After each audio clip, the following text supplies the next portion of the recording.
వల్లభనేని వంశీ రాజకీయాల నుంచి అవుట్. ఇదండి ఇవాళ hot news. YSRCP Congress party నేతలు చాలామంది వివిధ కేసుల్లో అరెస్ట్ అయ్యారు. బెయిల్పై బయటకు వచ్చి యాక్టివ్గా రాజకీయాలు చేయడం మనం చూసాం. కానీ వల్లభనేని వంశీ ఫేడ్ అవుట్ అయిపోయాడు, పనికి రాకుండా పోయాడు. అసలు వైఎస్ఆర్సీపీలోనూ పనికిరాడు, తెలుగుదేశంలోకి ఎలాగో తీసుకోలేరు. కనీసం ఆయన ఉన్న ఈ వీధిలో కూడా రాజకీయం చేయడం లేదు. మొత్తానికి వల్లభనేని వంశీ అయితే ఎటువంటి ప్రయత్నం కూడా చేయడం లేదు రాజకీయంలో యాక్టివ్గా ఉండడం కూడా. అసలు గన్నవరంలో అడుగు పెట్టడమే లేదంట, సొంత వారి దగ్గర కూడా పోవడం లేదంట. అది ఇప్పుడు వైఎస్ఆర్ కాంగ్రెస్ పార్టీ జనంలో ఆందోళన కలిగించే విషయం. గన్నవరంలో వల్లభనేని వంశీని మార్చి కొత్త ఇన్ఛార్జిని తెస్తానని ప్రచారం నడుస్తూ ఉంది. అర్థమైపోయింది జగన్కి, రంగు మారిపోయాడు, సొబ్బబిల్లలా అరిగిపోయాడు. ప్రజల్లో ఇతనికి వాల్యూ లేదు. మన పార్టీలో చేరాక ఇతన్ని ఏ విధంగా చేయాలమో ఆ విధంగా చేసేసాం. మనిషి రంగు మారిపోయాడు, అన్నీ మారిపోయాడు, ఇక పనికిరాడు. చీకేసిన తాటిముట్టిలాగా పక్కన పడేశారండి. మొత్తానికి ప్రధానంగా ఓ కాంగ్రెస్ మహిళ నేత పేరు వినిపిస్తాయన్నట. ఆమె అయితే కానీ ఇక్కడ రాజకీయాలు తట్టుకోలేరనేది ఒక మాట. వల్లభనేని వంశీపై జగన్మోహన్ రెడ్డి నమ్మకం కోల్పోయినట్లు ప్రచారం సాగుతుంది. ఈయన నమ్మకం ఏమో కానీ ఏనాడైతే వల్లభనేని వంశీ అందగాడు అని చంద్రబాబు నాయుడు మీద ధీటుగా మాట్లాడాడో అప్పుడే వల్లభనేని వంశీ సంగతి అయిపోయింది.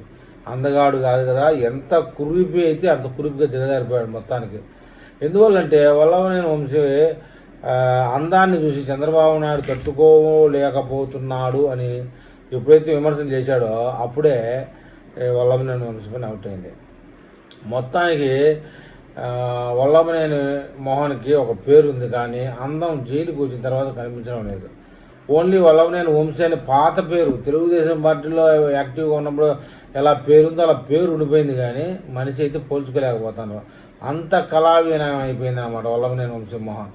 అయితే ఇదంతా ఎందుకు జరిగిందంటే 2019లో రెండవసారి టీడీపీ తరఫున గెలిచి వల్లభనేని వంశీ తర్వాత వైసీపీలోకి ఫిరాయించారు. ఏమీ వాళ్ళ ఆయన సొమ్మంతా పోతుందనో కొట్టు చంపుతారనో భయపడి పార్టీ ఫిరాయించారండి. రాజకీయాల్లో జంపింగ్లు సహమే కానీ అంతకు మించి అన్నట్లు వ్యవహరించారు వల్లభనేని.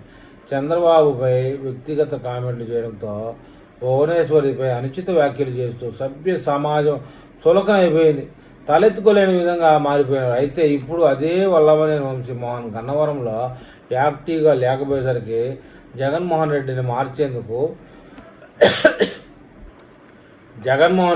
మార్చేందుకు ఇతన్ని సిద్ధపడతామని ప్రచారం జరుగుతుంది. అయితే ఆయన స్థానంలో కాంగ్రెస్లో ఒకప్పుడు గొప్పగా వెలిగిన మహిళా నేత శుంకర పద్మశ్రీ పేరు వినిపిస్తూ ఉంది.